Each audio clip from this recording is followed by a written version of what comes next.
지난 8편에서 우리는 야곱이 야복 강가에서 깨어지고 변화되어 이스라엘이 되는 과정을 보았습니다. 이제 창세기의 카메라는 야곱을 떠나 그의 11번째 아들 요셉에게로 향합니다. 성경은 야곱의 족보는 이러하니라라고 시작하면서 그 내용으로 요셉의 이야기를 펼쳐냅니다. 이는 요셉이 단순히 야곱의 아들 중 하나가 아니라 족장들의 언약을 계승하고 완성할 핵심 인물임을 암시합니다. 이야기는 17세 소년 요셉의 등장으로 시작됩니다. 그는 야곱이 노년에 얻은 아들이자 가장 사랑했던 아내 라헬이 낳은 첫 아들이었습니다.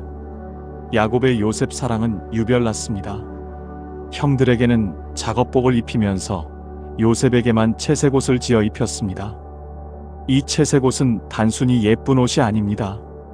고대 근동에서 소매가 길고 화려한 옷은 노동에서 면제된 관리자나 상속자를 상징했습니다. 야곱은 장자 르우벤이 아닌 요셉을 자신의 영적 후계자로 공공연히 지목한 것입니다.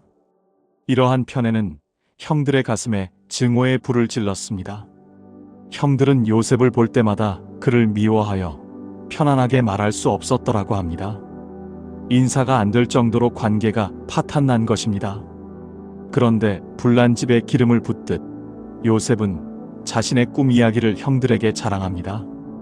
형님들, 내 꿈 좀 들어보세요. 우리가 밭에서 곡식단을 묶는데 내 단은 일어서고 형님들의 단은 내 단을 둘러서서 절하더이다.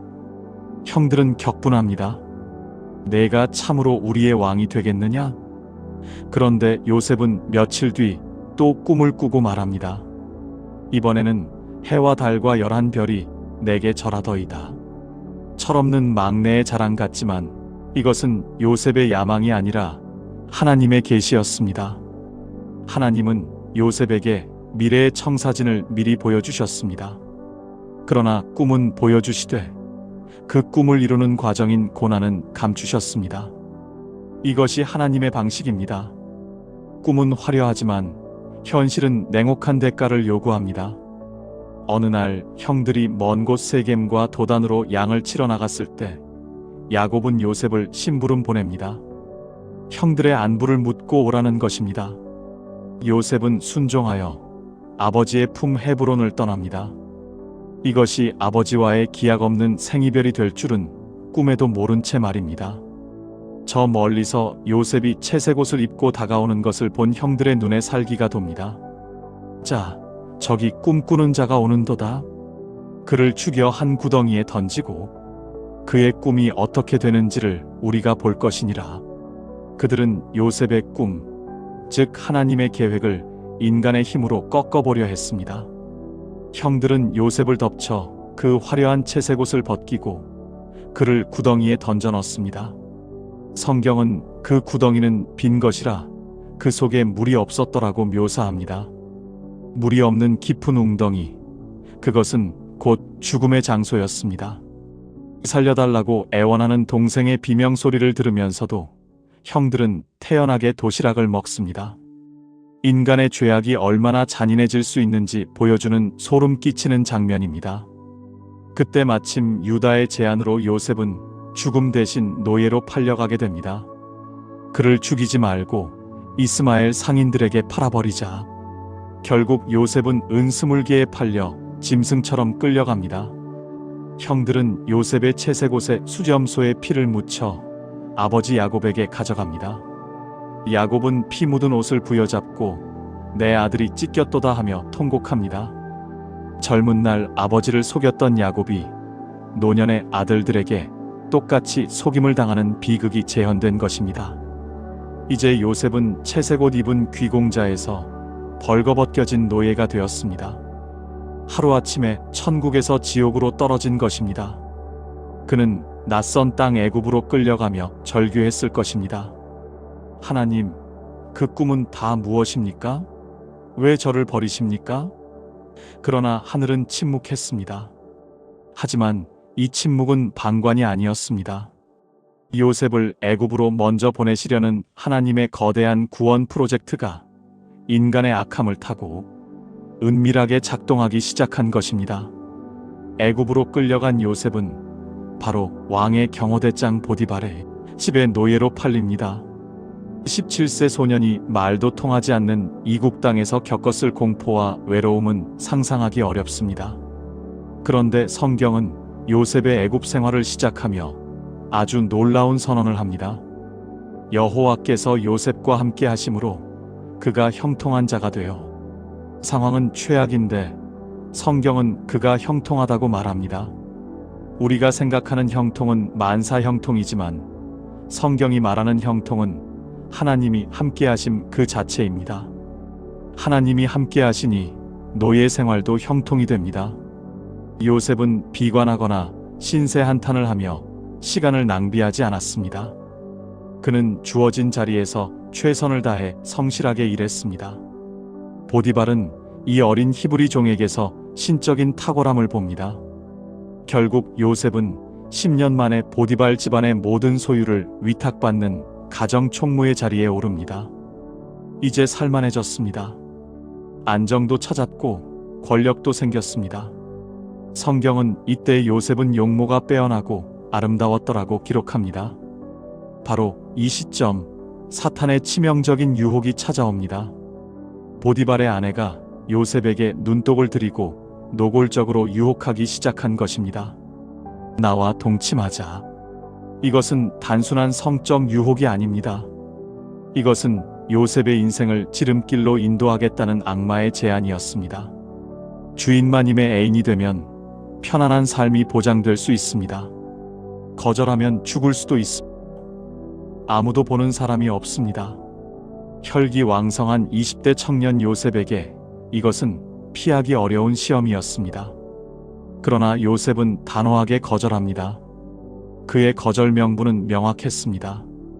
내가 어찌 이 큰 악을 행하여 하나님께 죄를 지으리이까. 요셉은 보디발을 두려워한 것이 아니라 보이지 않는 하나님을 두려워했습니다. 이것이 코람데오의 신앙입니다. 아무도 없어도 하나님이 보고 계시기에 죄를 지을 수 없다는 거룩한 자존심이 그를 지켰습니다. 하지만 의로운 선택의 대가는 가혹했습니다. 자존심이 상한 보디발의 아내는 요셉이 자기를 겁탈하려 했다고 누명을 씌웁니다. 요셉이 도망칠 때 두고 간 겉옷이 결정적인 증거가 되었습니다. 결국 요셉은 해명할 기회도 없이 지하 감옥, 그것도 왕의 죄수들을 가두는 정치범 수용소에 갇히게 됩니다. 구덩이에 이어 두 번째 추락입니다. 노예가 된 것도 억울한데 이제는 성범죄자라는 누명까지 쓰고 감옥에 갇혔습니다. 하나님, 바르게 살려고 몸부림쳤는데 결과가 이겁니까? 라고 따질 법도 합니다. 세상의 인과응보 법칙으로는 설명이 안 됩니다. 그러나 성경은 감옥에 떨어진 요셉에게 또다시 같은 말을 반복합니다. 여호와께서 요셉과 함께 하시고 그에게 인자를 더하사. 감옥에서도 하나님은 요셉과 함께 하셨습니다. 장소는 바뀌어도 하나님의 임재는 변하지 않았습니다. 요셉은 감옥에서도 전옥의 신임을 얻어 재반 사무를 처리하는 반장이 됩니다. 그는 감옥을 불평의 장소가 아닌 사역의 현장으로 바꾸어 놓았습니다. 어느 날 왕의 술 맡은 관원장과 떡 굽는 관원장이 감옥에 들어옵니다. 고대 왕실에서 이들은 왕의 최측근 실세들이었습니다. 하나님은 요셉을 애굽 정치의 중심부로 연결하기 위해 그들을 요셉의 감옥으로 보내신 것입니다. 어느 날 아침 두 관원장이 근심에 쌓여 있습니다. 꿈을 꾸었는데 해석할 자가 없었기 때문입니다. 요셉은 그들의 꿈을 들어주고 해석해 줍니다. 해석은 하나님께 있지 아니하니이까. 술 맡은 관원장은 복직될 것이고 떡 굽는 관원장은 처형될 것이라고 예언합니다. 그리고 요셉은 술 맡은 관원장에게 간곡하게 부탁합니다. 당신이 잘 되시거든 나를 생각하고 내게 은혜를 베풀어서 이 집에서 나를 건져 주소서. 요셉도 인간이기에 감옥에서 나가고 싶었습니다. 그의 해석대로 사흘 후 술 맡은 관원장은 복직되었습니다. 이제 요셉은 풀려날 기대에 부풀었을 것입니다. 그러나 성경은 비정하게 기록합니다. 술 맡은 관원장이 요셉을 기억하지 못하고 그를 잊었더라. 기억하지 못한 것이 아니라 잊어버린 것입니다. 요셉은 또다시 철저하게 잊혀졌습니다. 그 후로 무려 만 2년의 시간이 더 흘러갑니다. 이 2년은 요셉에게 가장 힘든 시간이었을 것입니다. 내일은 연락이 올까? 하던 희망이 절망으로 바뀌는 시간, 하나님마저 침묵하시는 것 같은 고통의 시간이었습니다. 그러나 이 2년은 버려진 시간이 아니었습니다. 요셉에게 남아있던 인간적인 기대마저 완전히 비워내는 시간, 오직 하나님만 바라보게 만드는 최종 리허설의 시간이었습니다. 하나님은 요셉을 시시한 감옥에서 빼내주는 것이 목표가 아니었습니다. 애굽의 총리로 세워 세상을 구원할 때까지 하나님은 요셉을 감옥이라는 인큐베이터 속에 숨겨두고 계셨던 것입니다. 술 맡은 관원장이 복직된 지 꼬박 만 2년이 흘렀습니다. 요셉에게는 영원과도 같은 침묵의 시간이었습니다. 그러나 하나님의 시계는 정확했습니다. 애굽의 절대 권력자 바로가 기이한 꿈을 꾸게 하심으로 마침내 요셉을 위한 무대를 세팅하십니다. 바로는 꿈속에서 나일 강가에 서 있었습니다. 아름답고 살진 7 암소가 올라와 갈대밭에서 뜯어먹는데 뒤이어 흉측하고 파리한 7 암소가 올라와 그 살진 소들을 잡아먹어버립니다. 잠에서 깬 바로는 다시 잠들어 또 꿈을 꿉니다.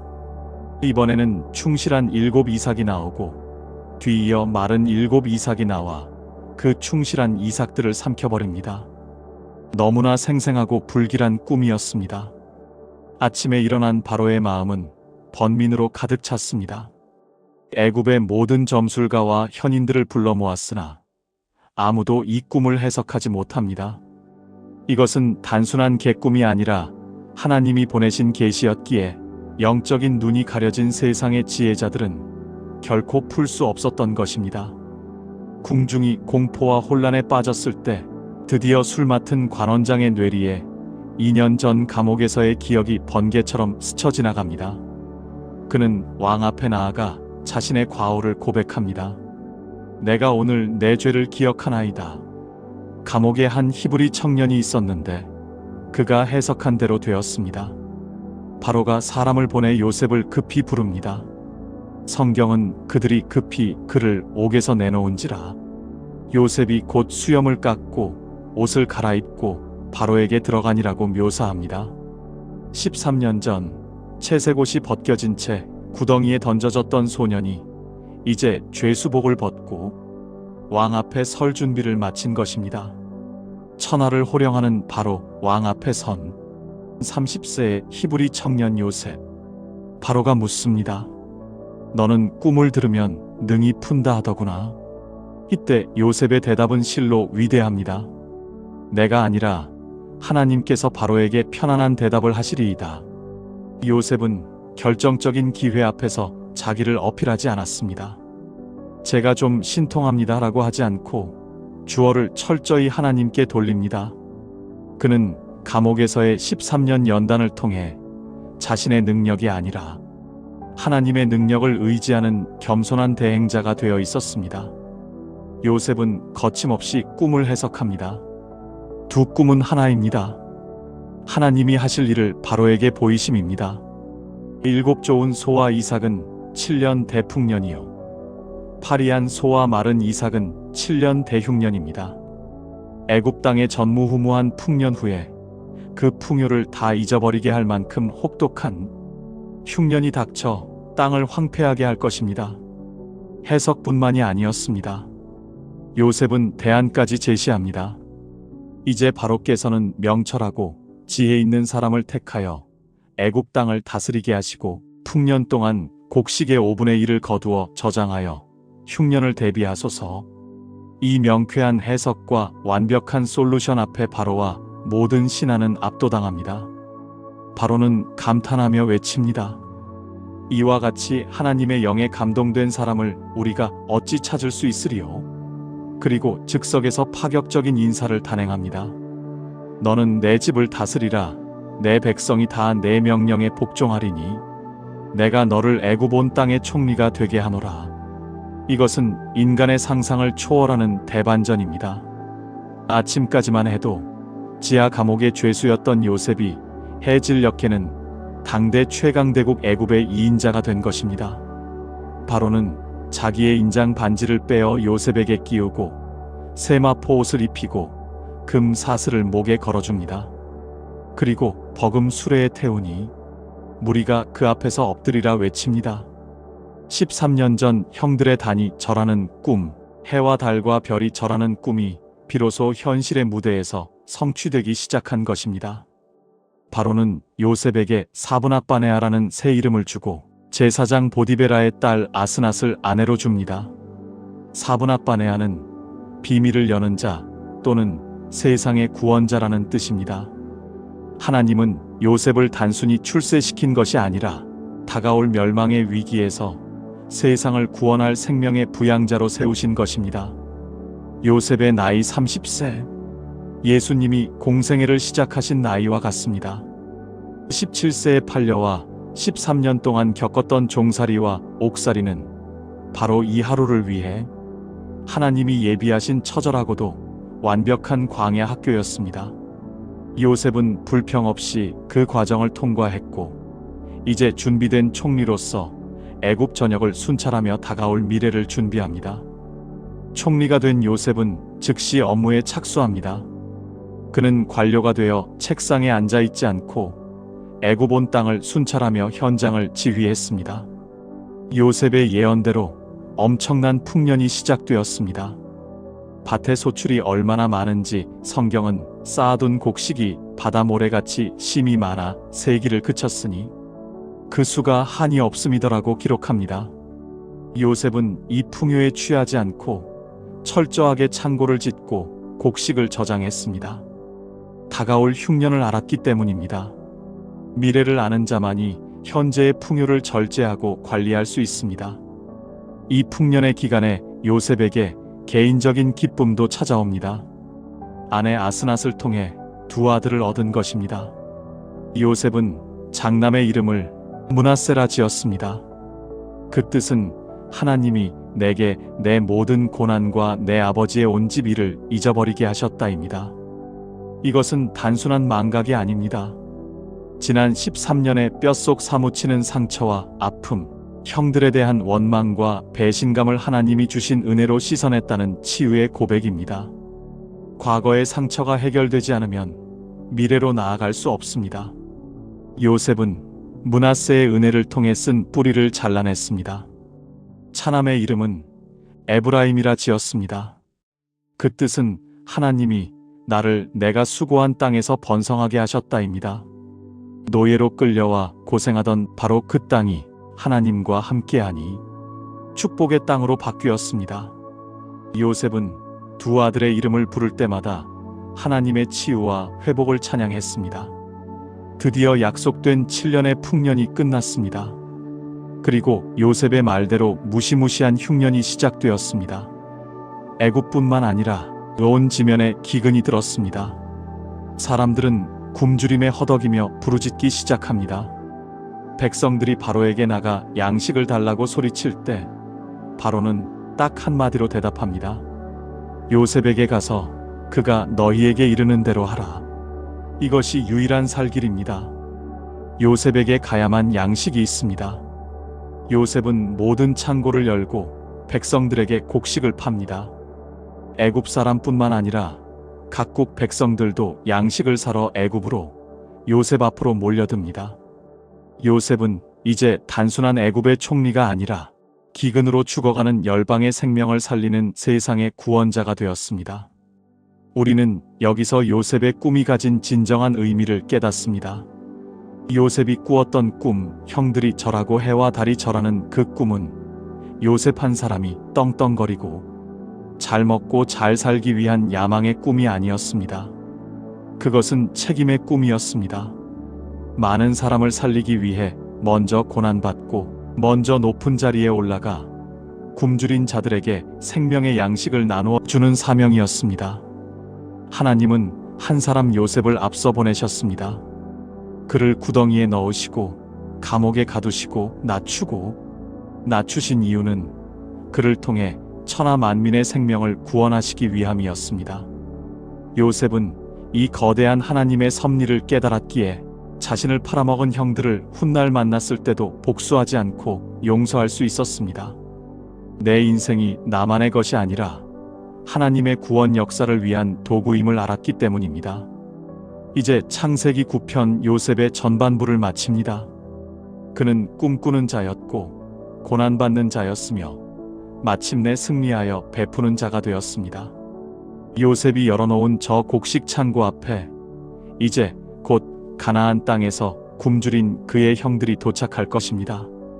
눈물 없이는 볼 수 없는 그 극적인 재회와 용서의 드라마는 다음 편에서 계속됩니다. 역사의 주관자이신 하나님 아버지, 오늘 요셉의 파란만장한 생애를 통해 보이지 않는 곳에서 일하시는 하나님의 섭리를 봅니다. 우리는 때때로 억울한 누명을 쓰고 사람들에게 잊혀지며 감옥 같은 캄캄한 현실 속에 갇힐 때가 있습니다. 그러나 요셉과 함께 하셨던 하나님이 지금 우리와도 함께 하심을 믿습니다. 감옥에서도 형통했던 요셉처럼 우리에게 주어진 오늘이라는 감옥을 불평이 아닌 사명의 자리로 바꾸게 하옵소서. 므낫세의 은혜로 과거의 상처를 씻어내고 에브라임의 축복으로 고난의 땅에서 번성하게 하옵소서. 우리의 꿈이 나 혼자의 성공이 아니라 굶주린 세상에 생명을 나누어주는 거룩한 사명이 되기를 원합니다. 우리의 영원한 생명의 양식이 되신 예수 그리스도의 이름으로 기도드립니다. 아멘. 이 영상이 므낫세와 에브라임의 위로를 드렸다면 구독과 좋아요로 마음을 표현해 주시기 바랍니다.